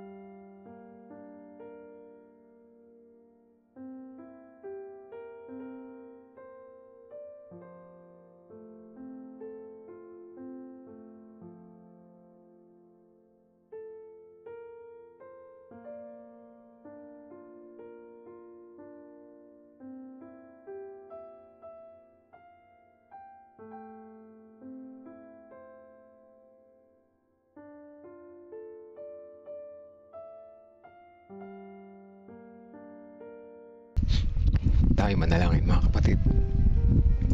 Amang banal na makapangyarihan sa lahat, sa umaga na ito ay patuloy po ang aming pasasalamat sa inyo na muli nyo kaming ginising, binigyan ng pagkakataon na kayo po ang aming unahin at makakonect po kami ngayon sa inyo. Isang napakagandang paalala sa amin sa simula pa lang ng Bible reading sa Lest We Forget, na kung saan si Kellogg's ay yun yung ginamit sa pamamagitan ng kanyang munting batang edad, at siya ay yung pinagkatiwalaan at siya ay yung sinamahan. Kaya hindi naman sa aming lesson sa umaga na ito na mayroong tagumpay kung kami ay susunod at magtitiwala at mananampalataya po sa inyo. At sa aming kalagayan sa mga panahon na ito, mahalaga po na aming suriin ang aming mga sarili. Ang aming panalangin po, dakilang Diyos ay karunungan na nagmumula sa iyo, na makita namin na mabuti ang aming sariling kalagayan sa oras na ito, upang sa ganun hindi pa huli ang lahat, maitama namin sa tulong ng Holy Spirit ang aming mga kakulangan, ang aming mga pagkakamaling pagpili na nagawa ng mga naunang panahon, mga unang araw. At sa huli, ang aming panalangin ay patuloy kami mag-ipon ng kayamanan dyan sa langit na bayan at hindi dito sa lupa. Salamat sa mga pag-asa na ibinibigay nyo sa amin sa bawat araw, na kami ay may pagkakataong magbago. Nawa ang aming mga puso ay aming maisuko sa inyo ng buo, upang kami maging kapartner po ninyo sa pagtatapos ng iyong gawain. Ang panukala ng COP, pagtatapat sa tithes, o dakilang Diyos, nais namin gawin ito, o dakilang Diyos. Tulungan niyo po kami na maisuko ang mga aming mga puso, upang ang inyong blessing na dapat ibibigay sa amin na hindi maantala, makita namin ang blessing ng character improvement, development, ang aming personal growth, o dakilang Diyos. Bonus na lamang ang financial blessing. Maraming salamat po sa inyong pagmamahal. Sa pagpapatuloy, nais namin isama sa panalangin ang bawat isa na narito ngayon kasama namin na nalangin. May mga personal prayer request po kami na nais namin isama sa panalangin. Ang sambahayan ni Sister Nympha Rivera, kasama ng mga kagalingan sa kanyang mahal sa buhay. Kaya hindi ng sambahayan ni Ate Sally Sanchez, ang personal niyang kalusugan at ang kanyang buong pamilya. Ang sambahayan ni Sister Wilma Bernandez, kasama ng kanyang mga kaibigan, kaanak at mga mahal sa buhay. Kaya hindi na si Ate Lorna, si Kuya Bobby sa kanilang pagtatrabaho uli sa pagtitinda, dahil may pasok na. Ingatan po ang kanilang kalusugan, o dakilang Diyos. Patuloy silang maging example sa kanilang bahay tahanan para sa kanilang mga anak. Ingatan din po ang kanilang mga anak sa malayo, nagtatrabaho, si Tintin, si Buboy. At kaya din dalangin namin ang sambahayan ni Kuya Edgar at si Ate Christy sa kanilang San Antonio Church. Patuloy niyo po silang gawing liwanag, maging example sa mga kapatiran at sa kanilang mga kasambahayan, sa patuloy na pagtatapat at patuloy na paglilingkod po sa inyo. Ganyan din naman si Sister Shirley Rosa Cinto, anuman ang kanyang kahilingan sa mga sandali na ito, kasama po namin sa panalangin ng bawat isa. Si Sister Belinda Salvania, si Sister Teresita Dairet Reyes, si Ma'am Femi, ang buong GAES, parents, pupils, and teachers.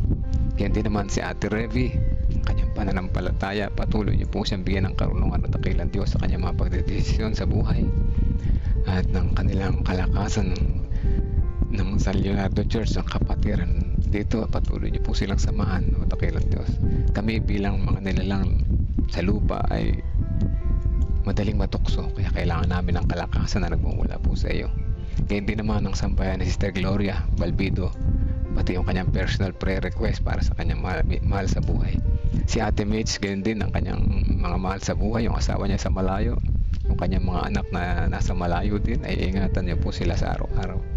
Lalo na nakikita ang kanilang pinansyal na pangailangan. Ganyan din naman si Sister Marlene Garcia sa Peñaranda Church, samahan po siya, o dakilang Diyos. Gawin din siyang halimbawa ng katapatan ng bawat isa sa kanilang iglesia, sa kanilang sasakupan. Pagpalain din ang kanilang kalusugan at ang kanilang kabuhayan ng buong Peñaranda Church, na patuloy silang maging tapat, patuloy silang mag-ipon ng kayamanan sa langit na bayan, isang maging halimbawa ng aming samahang Adventista sa aming nasasakupan. Ganyan din naman ang sambahayan ni Kuya Melchor Calas, Kuya Monching Calas, Kuya Narsing Calas. Ganyan din si Sister Vicky Jimenez, Sister Elizabeth Erese, kasama na yung kanyang anak na patuloy na nagagamot. Ganyan din si Sister Sweetie, Sister Hannah, at si Sister Maggie Fernandez. Ano man ang kanyang personal na kahilingan sa mga sandali na ito, hindi niyo po itong dinggin ayon sa inyong kalooban at hindi na sa aming kagustuhan.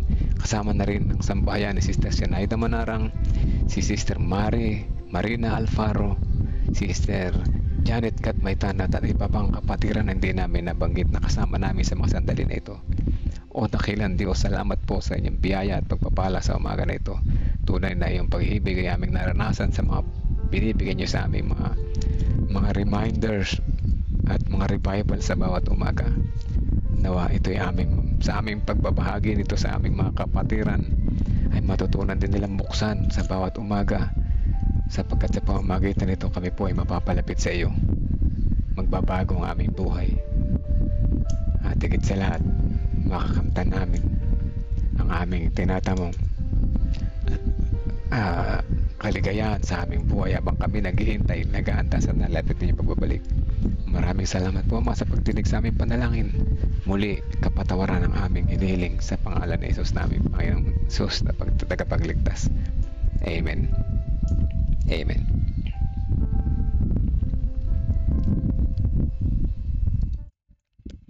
Amen, mga kapatid. Salamat po sa mga prayer warriors, sa mga 20 na viewers, 20 na prayer warriors. Salamat po sa inyo. Pagpalain tayo maghapon na ito muli sa bukas ng umaga. Invited tayo muli na Jesus na muling bumalik. Ating tandaan na ito ay revival and reformation na rin. Ano?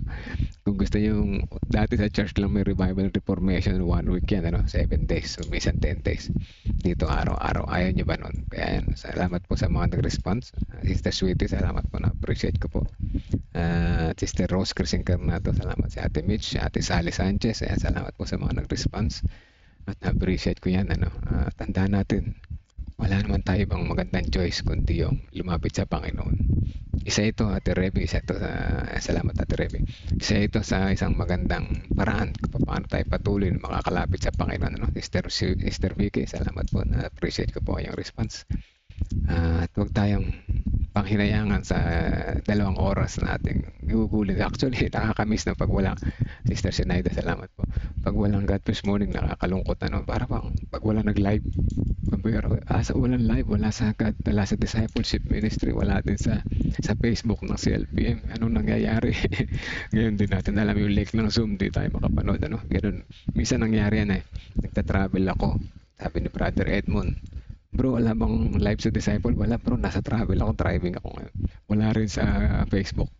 Hindi natin alam kung anong dahilan. Sa Zoom lang meron nun. Pero hindi ako, pagka nasa cellphone, hindi ko ma-share yung Zoom, hindi ko makita. Pero anyway, salamat sa Panginoon at paminsan-minsan lang naman nangyayari na sabay na wala. So muli, pag wala sa Discipleship Ministry, connect kayo sa DM, sa CLPM, sa Facebook nila. Kasi tulad niyan sa Sabado, ihatid namin yung anak namin sa AUP. So hindi ako makakapag-live nun. Pero nanonood kami habang nagdadrive sa sasakyan. Natanda kung anong pumunta kami ng Clan. Naligaw po kami kakapanood ng God First Morning nawala yung mapa ko sa sakyan. So yan ang experience ng God First Morning sa aking buhay. Hindi is kumpleto ang araw pag wala. Yan, salamat din po Sister Janet. At hanggang bukas po muli mga kapatid. Naging 23 pa, may dumagdag pang 2. Pagpalain tayo ng Panginoon. sa umaga na ito. Tandaan natin, walang masama kung tayo magsasakripisyo ng manood ng 2 oras sa umaga. Mabuti pa nga, no? Kahit nga may ginagawa ka, pwede kang makinig eh. Di ba? Yun ang blessing sa umaga. Kaysa naman, kung ano lang ipapakinggan natin. Yun. Pagka sa umaga, ito na lang, di ba? Na-revive pa tayo. Sige po, dito na lamang, 5:57. Magandang umaga po sa inyo lahat at salamat sa pakikinig.